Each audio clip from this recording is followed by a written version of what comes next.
So Tim Wadsworth, who's an associate professor of sociology at the University of Colorado at Boulder, just did this fascinating study on sex and happiness. The study included questions about sexual frequency since 1989. Wadsworth's sample included 15,386 people who were surveyed between 1993 and 2006. It's an incredibly long time for a study, and that's such a large amount of people.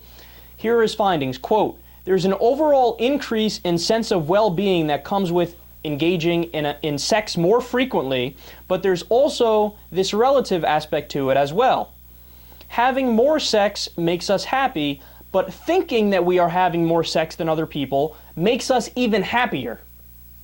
So in other words, just to make up numbers here, let's say somebody has sex 4 days a week, 5 days a week, let's say. Well, that person's going to be pretty happy, right? But then if you add in the fact that he's under the impression his neighbors only have sex once a week or twice a week or something, then he's even happier.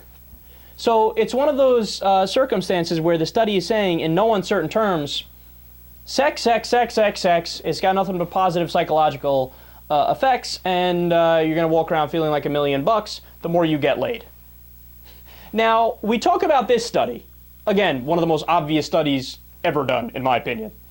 Talk about this study, and then you juxtapose that with the study we just talked about, where they say believing in an angry God leads to anxiety disorders. And what you find is that the secular worldview inherently makes more sense than any other worldview.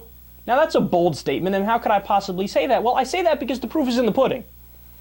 I mean, the facts are there. If you have a lot of sex and you think you're having more sex than other people, you're happy all day. If you're walking around scared of an angry God, which by the way doesn't exist, you're going to have serious psychological disorders, anxiety, obsessive problems, compulsion, etc. So what are the main takeaways from today's episode of Blog Talk Radio, Secular Talk Radio, the Kyle Kulinski Show? Have a hell of a lot more sex. Rub it in that you have a hell of a lot more sex. And no matter what you do, don't buy into the bullshit peddled by God. I mean, I've been saying that for over 6 years now. Can I get a little bit of credit? The studies are backing me up on this.